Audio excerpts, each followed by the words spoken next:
Greetings to everyone out there in the NoDQ galaxy. Welcome to NoDQ Live here on NoDQ.com and the YouTube channel, youtube.com/AaronRift NoDQ.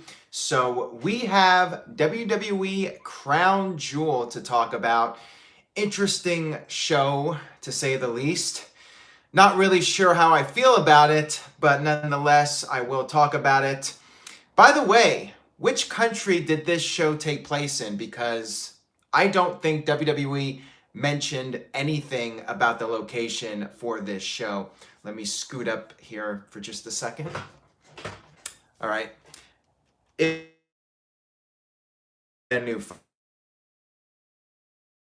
took place somewhere in the world, but not the actual country. I don't believe there was one occurrence on the entire show where Saudi Arabia was mentioned as the location for Crown Jewel. All right, so let's go ahead and break down the show. We had the kickoff, which was Shinsuke Nakamura against Rusev. So yes, the United States Championship, the kickoff match, of course. I thought the match was okay, nothing special, just your typical kickoff match.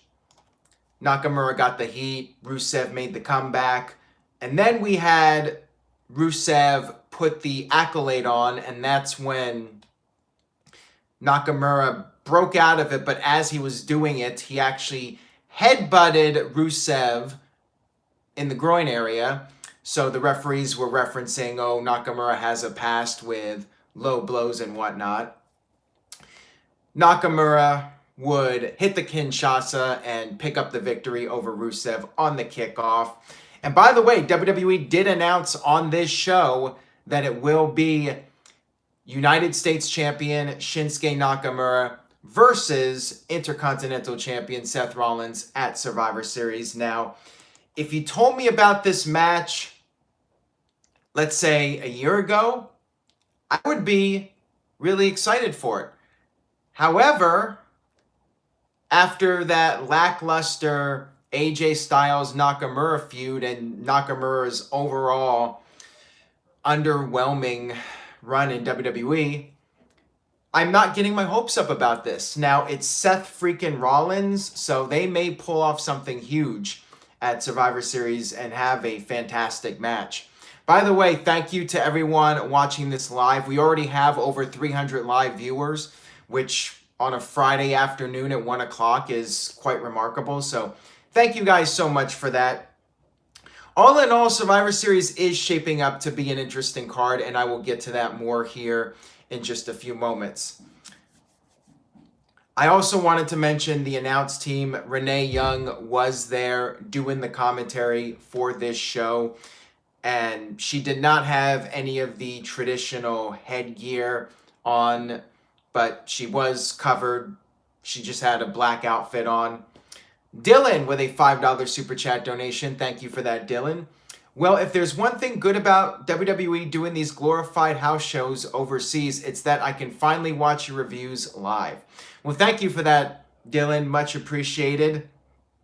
I know for some people out there, they're getting a rare opportunity to watch this video live, which is pretty cool. By the way, somebody here, Mike Nixon, said, if we get to 500, you should do the Renee Young O. I will do the Renee Young O if we hit like 700, because I think there's a decent chance we're going to hit 500 here, just because there's a lot of interesting things to talk about. And if you're just tuning in, or if you want to support the channel, if you're not able to leave like a super chat donation or whatnot, go ahead and share this link right now on Facebook or Twitter or any social media account, and let's see how many viewers we can get tonight. The kickoff was fine. The match was okay. The other thing I wanted to note about the kickoff was that they actually did it in the studio this time, and I believe they were in Stamford, not Saudi Arabia, because Booker T actually said he's got a flight afterwards to meet his wife, and he would be seeing her in a few hours. So yeah, I think that they did that just in the WWE studio in Stamford, Connecticut. The kickoff was overall fine. They did cut to a shot of the Saudi prince, and one of the negatives about these shows is that you have all these officials in the white outfits in the front rows, and then the real fans are the ones that are in the back of the arena, and it takes away from the overall fun and atmosphere of the show.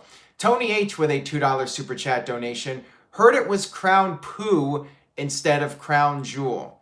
Ouch. Well, right now, Tony H, thank you for the super chat. And as of this moment, you have the savage comment of the evening.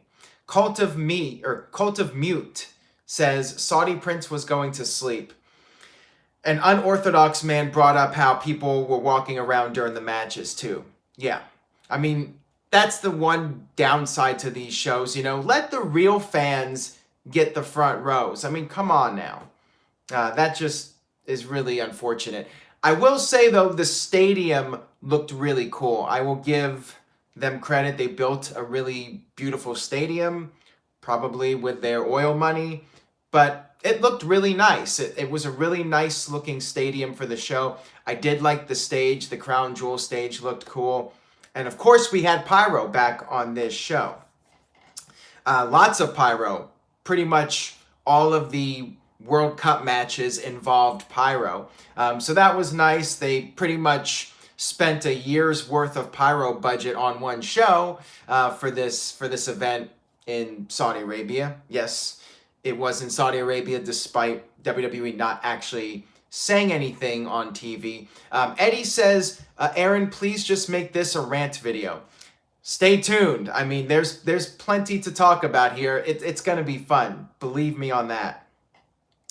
And Big G just sent in a $10 super chat donation. By the way, Big G unfortunately did not win the competition, so I do have to mention that. We have a trivia, not a trivia. See, I'm thinking of Greg. We have a predictions champion, which I will announce later once I finish the thoughts. Okay, so my live chat just froze. I want to apologize to Big G. I completely... Chat disconnected. Please wait while we try to reconnect you. Shit, this sucks. All right, so I'm going to have to wait here now. So if you guys are doing super chats or whatever, you're going to have to hold it. I might miss your super chat. I'm not able to see any of the chat messages right now. So I'm just going to go ahead and try to refresh the page and see if that fixes the problem. And in the meantime, I will get back to the show. The main pay-per-view kicked off with the return of the immortal Hulk Hogan, the real American in Saudi Arabia, coming out. The crowd, of course, was into him. They were very much into the nostalgia on this show for sure. Hogan came out, and he really did not do a whole lot. It was just basically, hey, I'm back.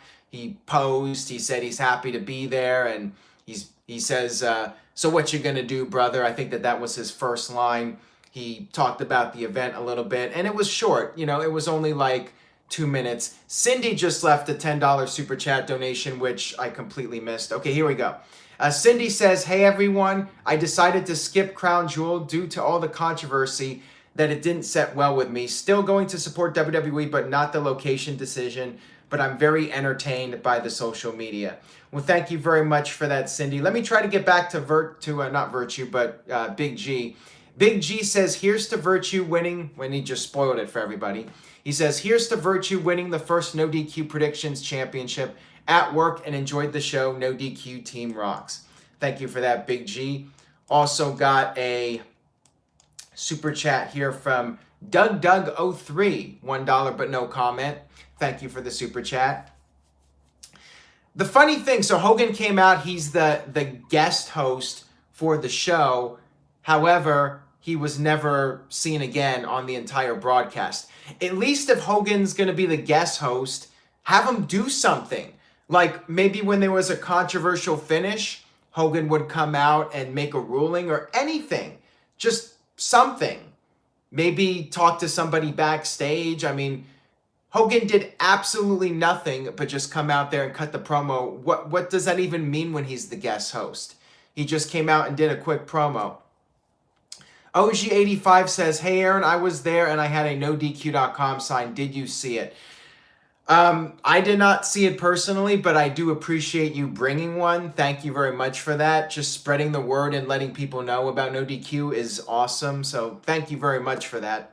I really do appreciate it. It's hard to get the signs on TV, and quite frankly, I'm surprised you did not get it confiscated, although in Saudi Arabia, who knows if they really care, if the security's really looking out for that stuff, if WWE even bothers telling them to confiscate signs like that. Kayfabe Candy Ass says, why even call the host if this was it? Just promote an appearance. Exactly. I mean, as far as I'm concerned, that's what you should have done. Well, you know, they didn't even announce Hogan being there. Just really interesting how this show went down between not mentioning Saudi Arabia, doing the kickoff at the studio, and then just having Hulk Hogan show up without any kind of hype on Raw or anything like that. Very weird. And here's another interesting thing. Apparently they did confiscate the sign, by the way. Not sure. Awesome JL94 says, was I the only one hearing CM Punk chants? You were not. I heard him too. A bunch of us on Team NoDQ heard about it. Maybe somebody who was there at the show, maybe OG can give us some more insight. But yeah, I definitely heard several times what sounded like CM Punk chants. Caitlin agrees with me on that. I think they were chanting CM Punk because, you know, with Best in the World, people naturally think of CM Punk's. Michael says CM Punk chants during the whole show. I'm just curious, somebody who was there could just confirm it, that there were the chants like that. Bradley says, I agree, the structure of the whole pay-per-view was booked weird. And Virtue, of course, is doing his trolling in the chat room saying that WWE piped in the chants.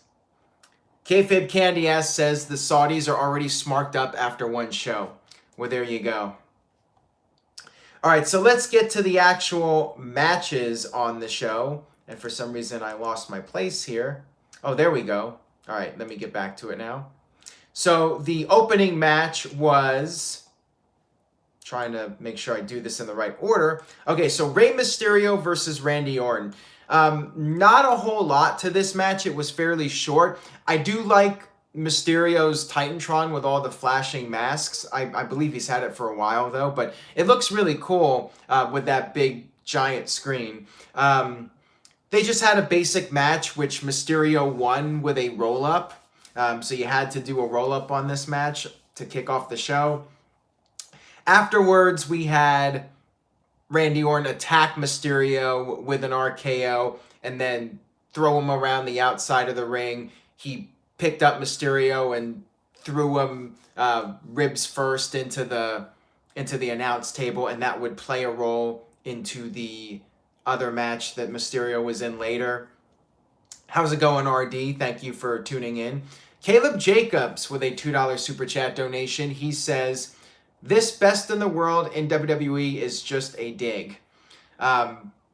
Could be. The whole thing feels like a rib. But again, I'll get to that at the end for those of you that are just watching to find out the results. Let's move on to the next match here and just try to get through these relatively quickly, because especially the first round matches, there wasn't much to them. They were just quick 5-minute matches. Now I'm losing my place again. All right, let me see if I can get back to it. Oh, here we go. Okay, I just want to make sure I'm doing the right order. I know I'm repeating myself now. So the next match was Jeff Hardy versus The Miz. I believe it was Jeff Hardy versus The Miz. Yes, it was. So again, it was a relatively short match. Jeff Hardy got a hot start, got some near falls on The Miz. Miz tried to cheat to win, as heels do, but the referee was able to catch him in the act of putting his feet on the ropes. Miz did end up winning with the skull-crushing finale. Again, not much to say about it. It was just a straightforward 5-minute match. Jeff Hardy did some of his stuff, and really that was that.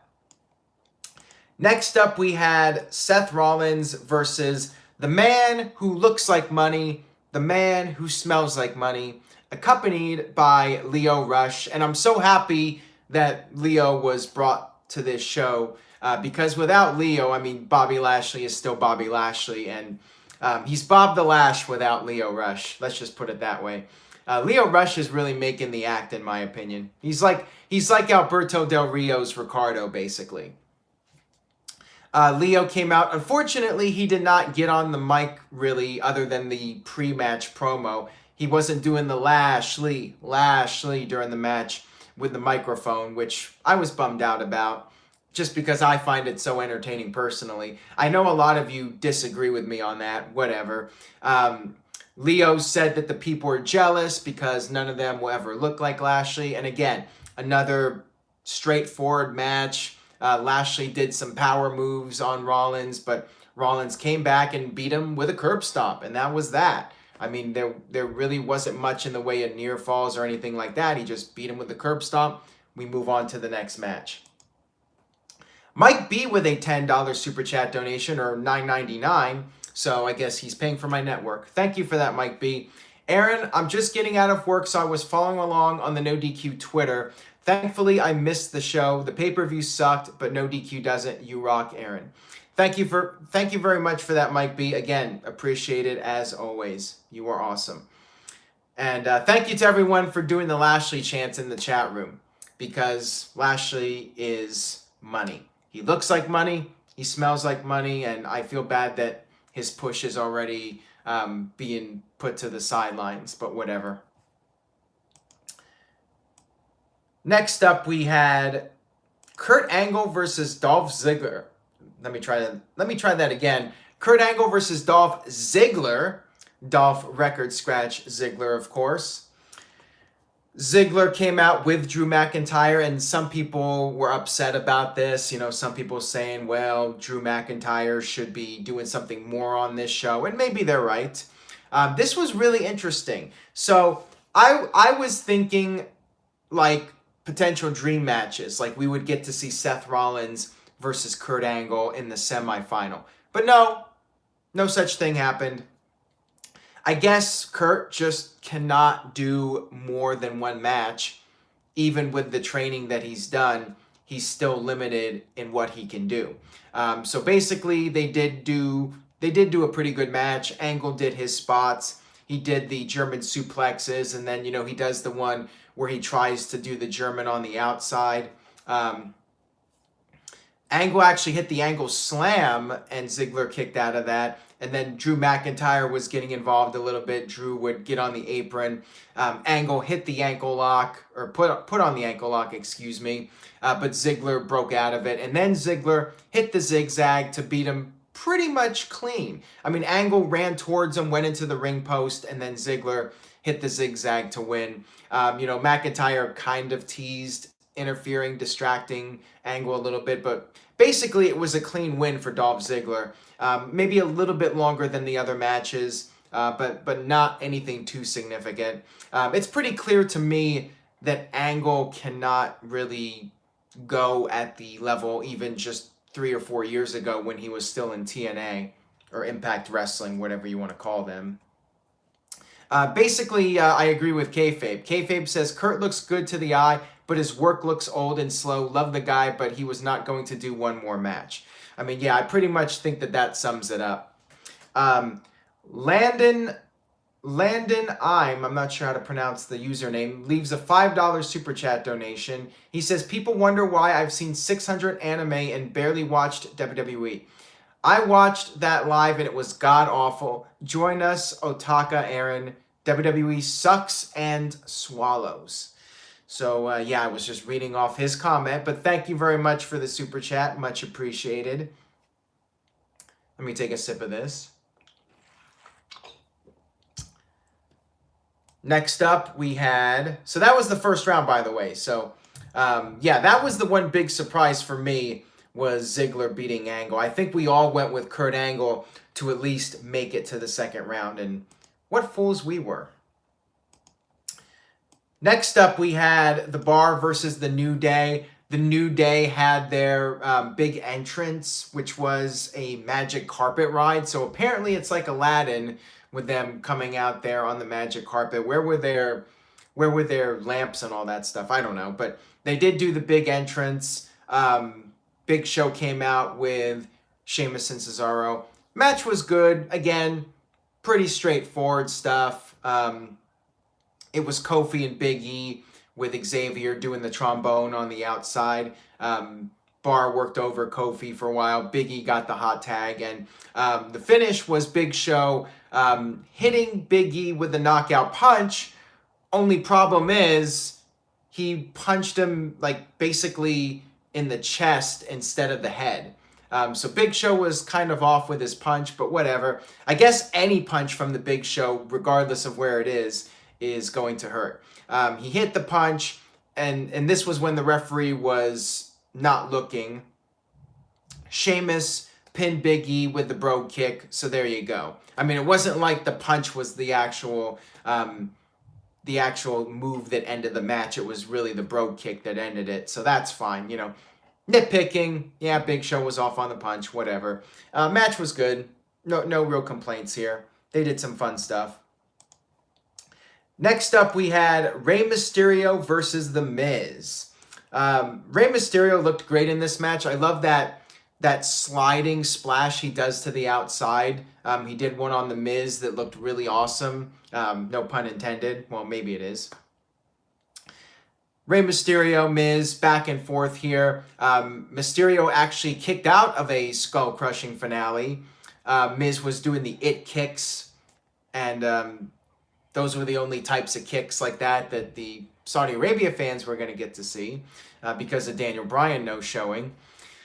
Rey Mysterio hit the 619. He went for the frog splash off the top rope, but Miz got his knees up, and then he turned that into a roll-up, basically, and pinned Rey Mysterio. And the announcers were teasing that Miz would need to win the tournament or be fired by Shane McMahon. So there you go. The Miz won the SmackDown side and advanced to the final match. I was a bit surprised by this. I thought Mysterio was going to win the whole thing, but whatever. And then we had Seth Rollins versus Dolph Ziggler for the 478th time.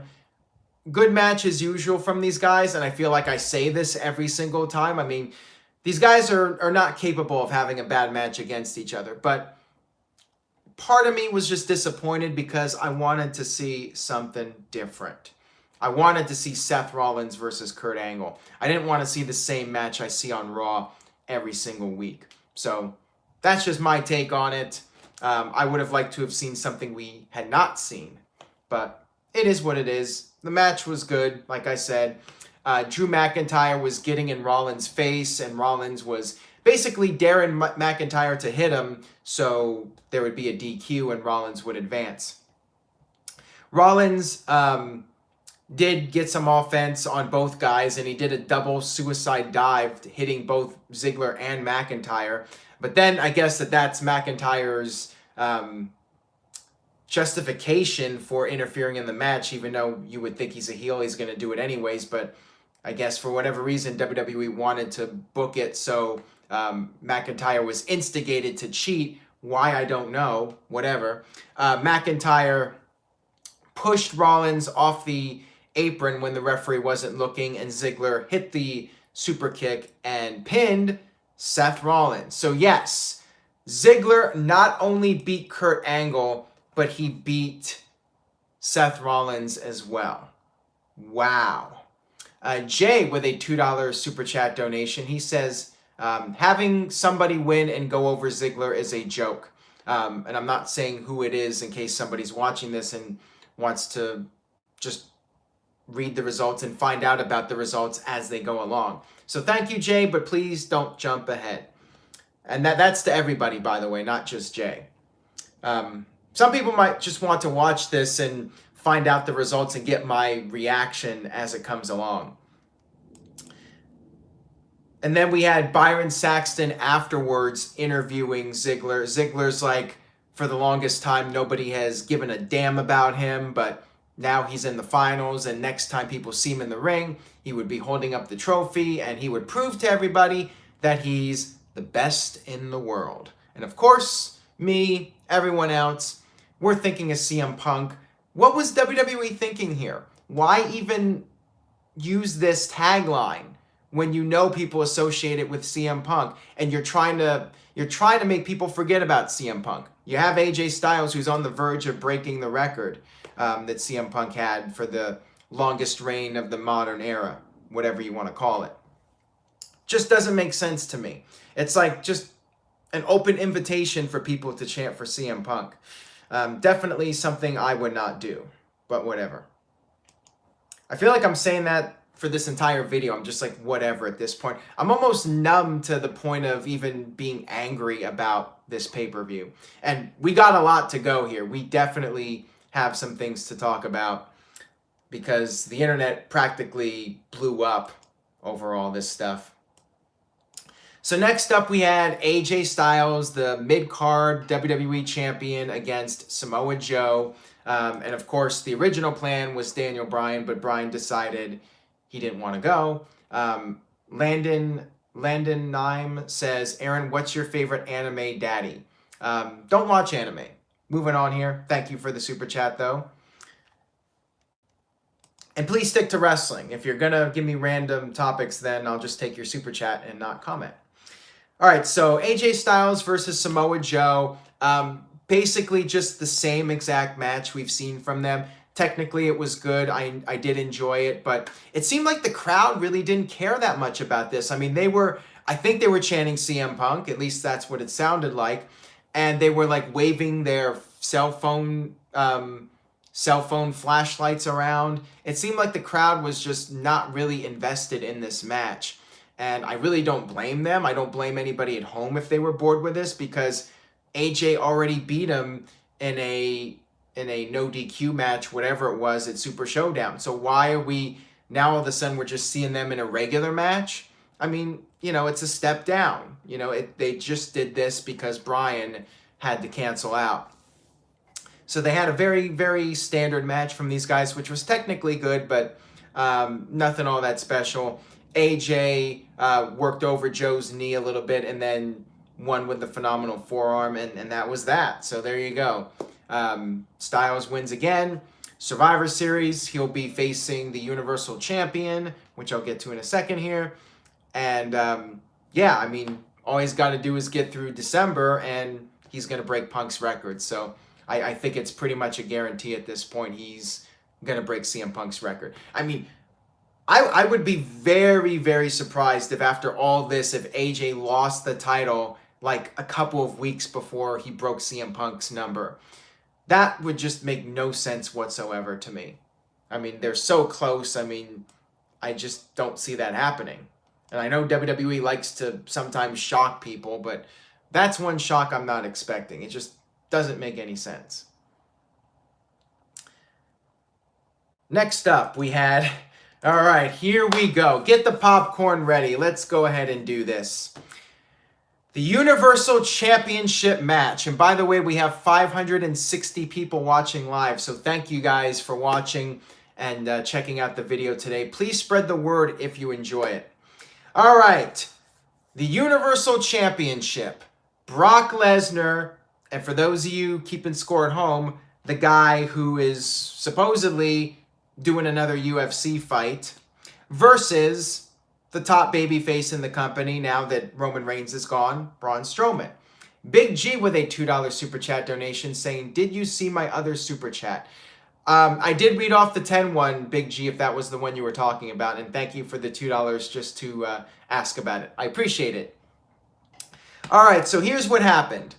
Oh, and well, I'll get to the World Cup finale here in a second, and there was something else I wanted to add about that. I'll just say that right now so I don't forget. I did find it interesting that for the World Cup that they were doing the ring announcements, and the ring announcer was bringing up all the accolades for the superstars before the music actually hit and they came out. It kind of gave it an interesting feel, but then I feel WWE ruined it at the end. But I'll get to that I will get to that here shortly. Okay, so the first big WTF moment of this show. So Lesnar comes out, all the pyro, Braun comes out, Baron Corbin is there. He holds up the Universal title, and then he attacks Braun Strowman in the back with the Universal Championship. And then he tells the referee to ring the bell.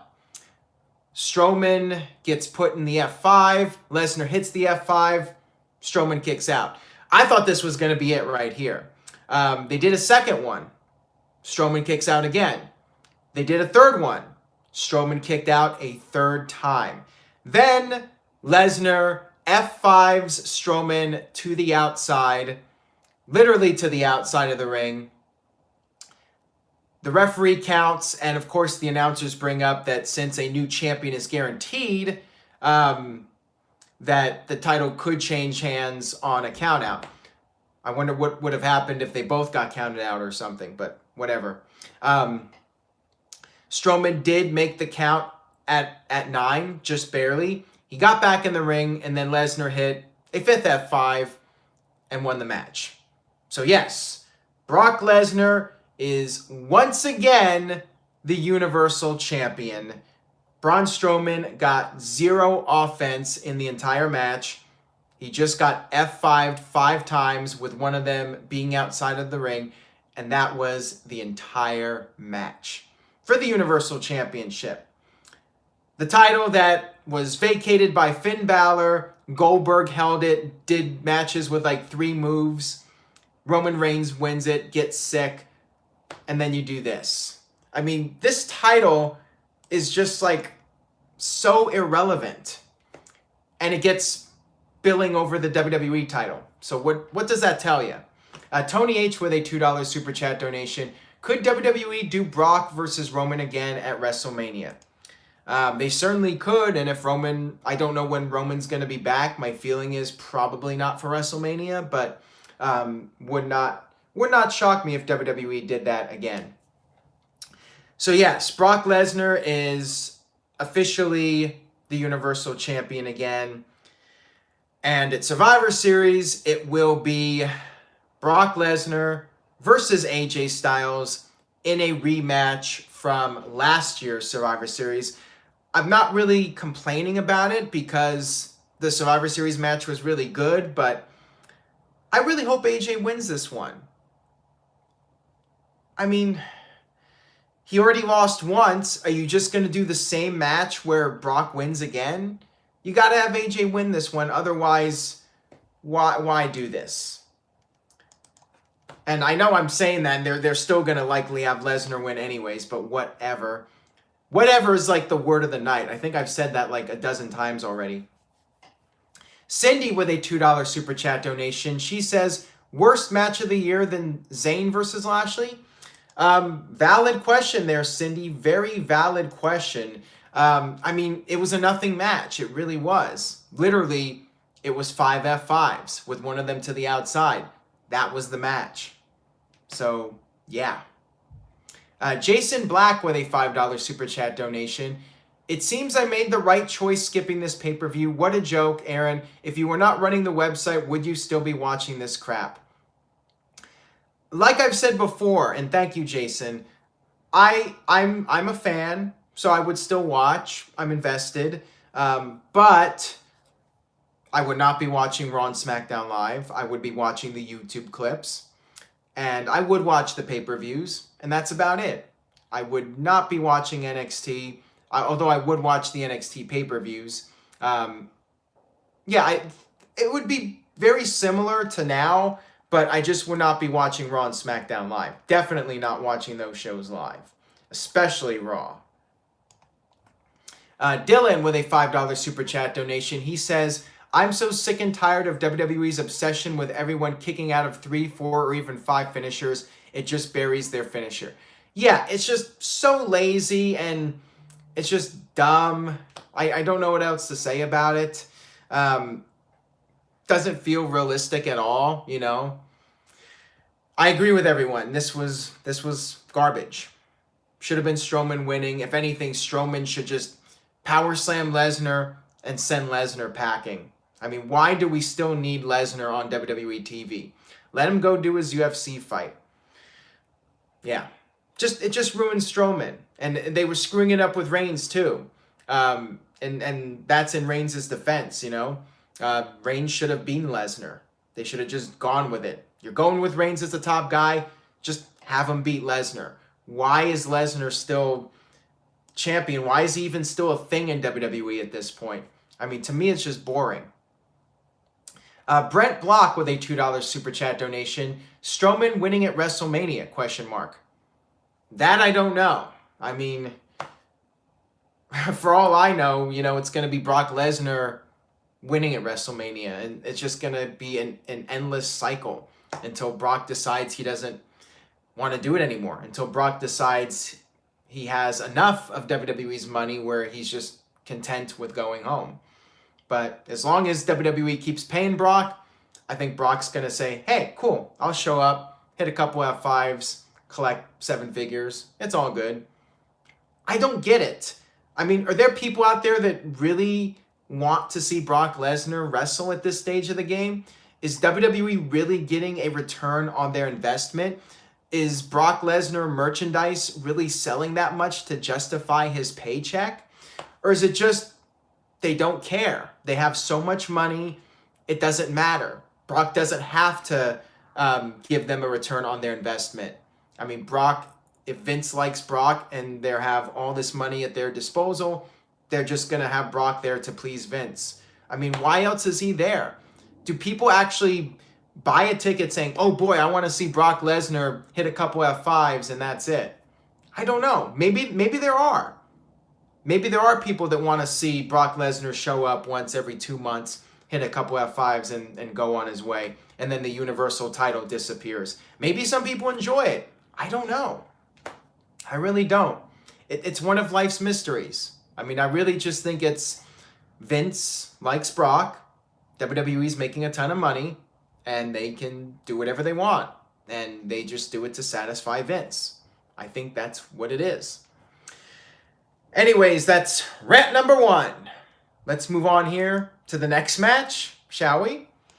We have the final of this prestigious World Cup tournament to determine the best in the world. And the 2 participants, The Miz and Dolph Ziggler. That's problem number 1. Why are these guys in the final of this match? With all due respect to The Miz, I love the guy, but he hasn't exactly been the top superstar in kayfabe when it comes to wins and losses. And certainly that applies to Dolph Ziggler. And why are you doing 2 heels against each other? Where was Dean Ambrose? They could have had him at least cost Rollins the match or something. Why was Rollins not in the finals here? Why was Mysterio not in the finals? Whatever. And there goes that word again. So they started the match, and by the way, Tony H with a $5 super chat donation. They should let the Universal title be the part-time champ, and AJ should be able to go between both shows. That would give the WWE Championship credibility. Sure. I mean, that's a fine idea, Tony H. I mean, I think anything that WWE did like that would be better than what they're currently doing. And thank you for the super chat donation, by the way, Tony H. The match started off with, them doing this big introduction for everybody. Shane McMahon was at ringside, and of course they were again teasing that Shane might actually fire somebody. The referee insisted that Drew McIntyre leave the ringside before the bell rang. McIntyre did leave, and as McIntyre was leaving, The Miz attacked Ziggler from behind. They fought on the outside, and then The Miz started selling his leg. So The Miz was selling his leg like crazy. There was awkward silence. They were trying to play it off like it was a shoot. The referee wanted to call off the match, but Miz is like, no, I never get injured. Do not call off the match. He was just refusing. And for those of you wondering, is this a work or not? Miz was doing his shtick. So Unless he's just a total pro, this was definitely part of the match. I see, the thing is just so confusing. It's like what happened here is just so mind-boggling that you're wondering, was this a shoot? Did Miz really get hurt and they had to improvise with something? The way they did it, though, like, if Miz really got hurt, let's just say Miz really did get hurt here, then you would just send out somebody else, like Mysterio. Send out one of the runner-ups to come in there and get a second chance. You would not do what they did here if this was a shoot, at least as far as I'm concerned. So what happened was the referee was about to call off the match, and Shane was like, no, you're not calling off the match. The referee started to announce the winner by forfeit, and then Shane stopped him. Shane said the match was not going to be called off. Shane said he was taking the Miz's place, and he was going to compete for the SmackDown side in the Best in the World Cup tournament, whatever. They had a match. You know, Shane was doing his punches. Ziggler selling for Shane McMahon's offense. And Shane ended up hitting a coast-to-coast. And hold on here. Hold that thought. Darren with a $5 super chat donation. If it was a heel turn, then why not have Ray or Jeff in the final? I'm not sure who he's talking about in terms of a heel turn. But thank you for the super chat comment nonetheless. So Shane hit the coast-to-coast to Ziggler. And yes, Shane McMahon is the World Cup champion. The best in the world is Shane McMahon. Are you freaking kidding me? I was just laughing so much at this, I could not even be angry. I could not be angry because this just takes the cake for the absolute most ridiculous ending to a tournament in wrestling history. I mean, this puts Vince Russo's tournaments to shame. Dylan with a $2 super chat donation says, this was all an attempt to get Shane over. Trash. Yeah, this is what it was. Because, again, if this was real, if The Miz really got hurt, you would just send Mysterio out there. You wouldn't basically put over the boss's son at the expense of everyone else. You just wouldn't do it. I mean, nobody is that dumb. The company just doesn't care anymore, though. I mean, regardless of whatever happened here, putting Shane in here and having Shane win this just makes the whole thing a complete joke. We spent maybe 2 hours of our time invested in watching this tournament, being told repeatedly, the winner of this is the best in the world. This is a big deal. WWE keeps making it a big deal, match after match after match. They have the announcer reading off all the accolades of everybody beforehand to make this even more of a big deal. And then you have Shane win. Shane wins the whole thing. You're just basically burying everybody by doing this and just ruining whatever credibility there was. Now, granted, there wasn't much going in. I mean, people thought, this is a World Cup and everybody's American. Doesn't make sense. It's Crown Jewel. A lot of people were already down on the pay-per-view. I guess WWE just felt, who cares? We can do what we want.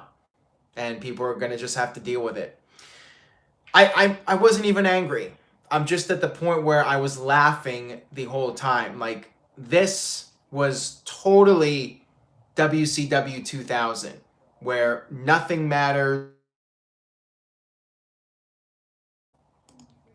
Caleb Jacobs with a $2 super chat donation. CM Punk versus Shane McMahon, best in the world, LOL.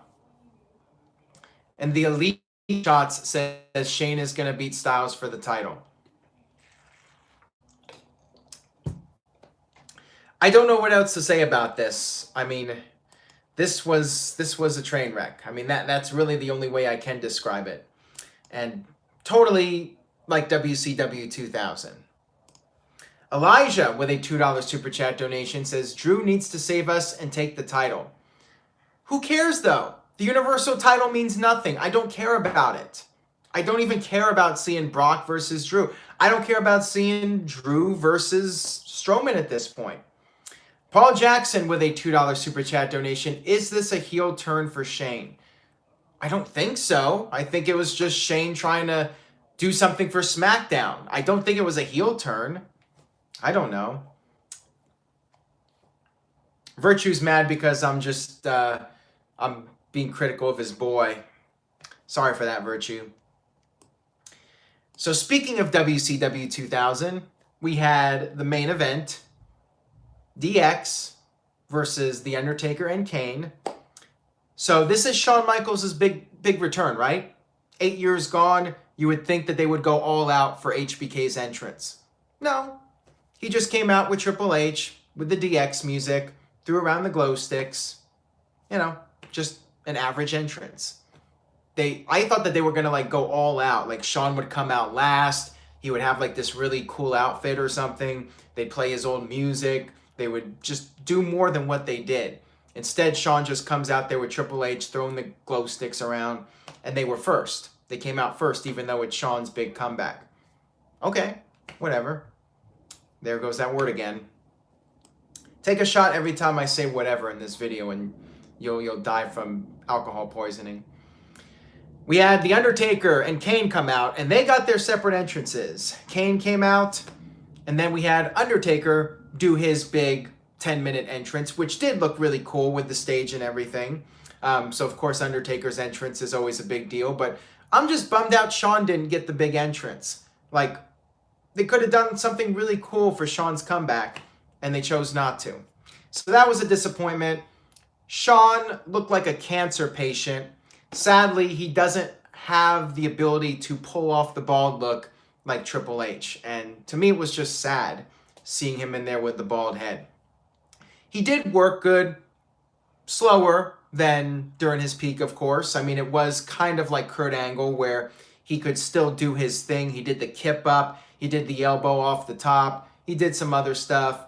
But it was, not quite as impressive as it used to be. He moved a bit slower for sure. Kane did not look very good in there. Undertaker, Triple H, their work was really slow. They were basically relying on the nostalgia. Undertaker did the old school on Triple H, for instance, and everybody started chanting, "This is awesome." So clearly, it was all about the nostalgia, the fans getting to see all the spots one more time. Basically, like I said last week on NoDQ Live, it's essentially Hogan versus Flair at the end of WCW. This is what it was. You see them do all the spots that they used to do, and it's still fun. The crowd's still into it, but it's just kind of sad to watch. And they just don't have the ability to really work at the level that they used to work at. Then we had like the funny unintentional moment. But before I get to that, I wanted to mention that when they were brawling on the outside, like Undertaker tried to throw Triple H into the barricade or something. Like they were just completely off sync, and it just looked so bad. Triple H did get chokeslammed by Kane through the announce table, and then back in the ring, Michaels and Kane were going at it. And in the funniest moment, unintentionally funniest moment of this show, although Shane winning is pretty funny, I gotta say, we had HBK. I don't know if this was intentional or not, or if it was just a botch, but Shawn grabbed Kane by the hair, and Kane's mask just completely fell off. And holy shit, everybody, Kane is actually Glenn Jacobs, the mayor of Knox County, Tennessee. Holy shit, guys. What a revelation. So yeah, Kane was trying to get his mask. Now I'm just starting to laugh because of how absurd this was. Kane's on the outside with Undertaker. He's trying to get his mask back on. He's struggling to get the mask back on. And Shawn Michaels does the moonsault, which did look cool. Big moment in the match, Shawn doing the moonsault. But I couldn't even take it seriously because he's doing this and Kane's just there with his mask off, and the whole thing is just so ridiculous. I was laughing the whole time. I couldn't even enjoy the moment of Shawn, doing something really cool again. So yeah, this was just sad. Really sad match to watch. It was entertaining, but yeah, they're moving at half speed, and it's just, these guys really should not be doing this anymore.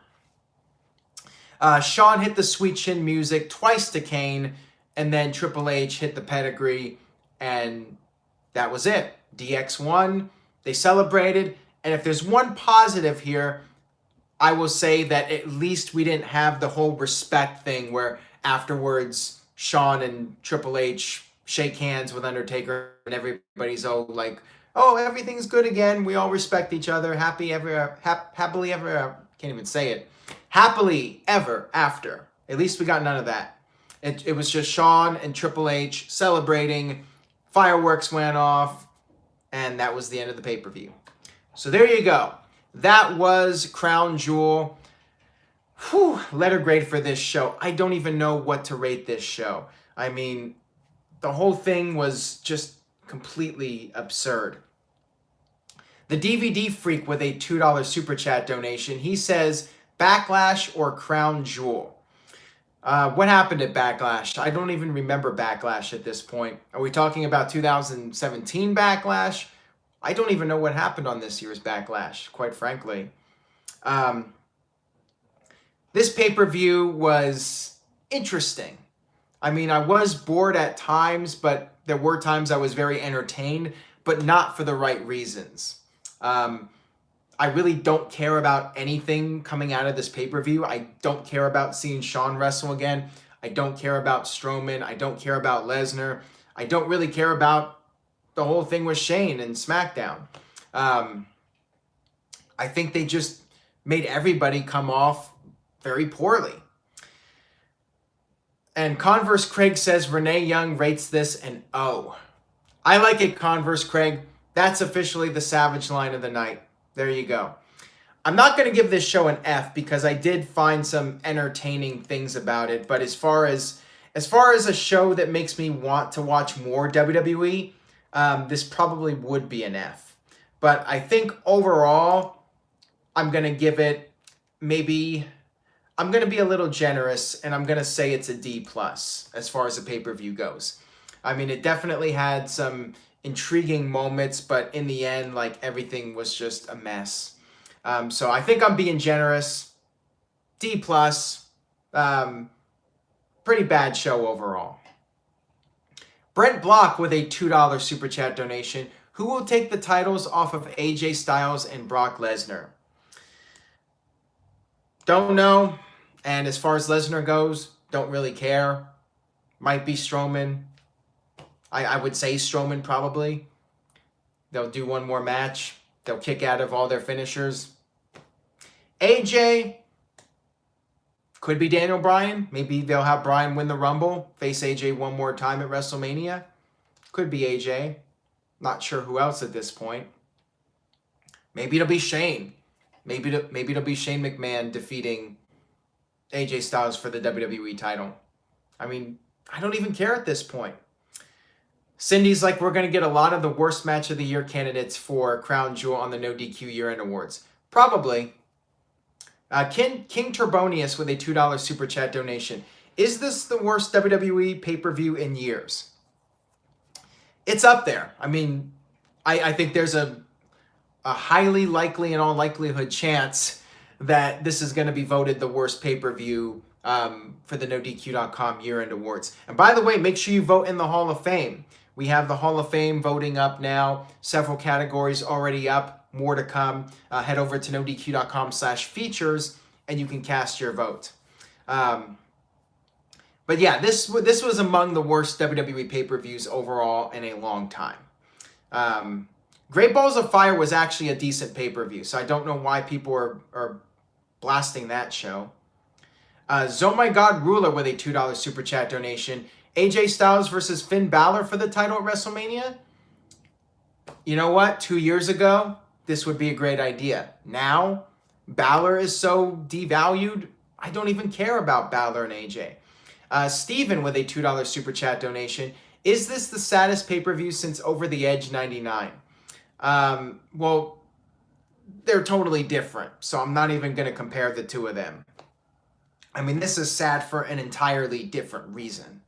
I mean, this is sad like WCW 2000 pay-per-views. I mean, that's what this show was. I mean, this was right up there with some of those worst WCW pay-per-views. I mean, it felt like total WCW, and that's not a compliment. Virtue's going to troll everybody by giving it a C. And then King Turbonia says, if your job wasn't covering WWE, would you stop watching after this? Like I said earlier, I did answer this earlier. I would keep watching, but I would definitely cut back on watching Raw and SmackDown sitting through 3 hours. Dylan with a $5 super chat donation. Humor me, Aaron. Give me a good reason why WWE is better than New Japan Pro Wrestling, because this show was just another example of WWE trolling their fans. Well, I like sports entertainment, and sometimes WWE can give you a great sports entertainment show. The problem is they just haven't done it. When WWE can produce a quality show, I'll take that over New Japan every day of the week. I'll be real with you guys. New Japan Pro Wrestling, they know their audience, and they're pretty consistent with their delivery. The problem with WWE is that they're uneven. Sometimes they can put out a great show. Sometimes they're just lazy and they don't give a damn and they just do whatever Vince wants. So that's really the big difference. New Japan, they know what their audience wants and they give it to them every single show. They rarely deviate from that or go in a different direction. With WWE, they're sometimes all over the place. Like I said, uneven quality of their shows. Some shows are better than others, and sometimes they're just completely all over the place. And this was one of those shows. So I think that's the best way to answer the question. So on that note, I will go ahead and wrap up this edition of NoDQ Live. Thank you all for watching. Leave a comment. Let me know what you thought about the pay-per-view. The results are all up on NoDQ.com if you don't want to skim through the whole video. Check it out over at NoDQ.com. And let's ban Mars Blank. Thank you guys very much for watching, as always. And I will see you guys next time for another edition of NoDQ.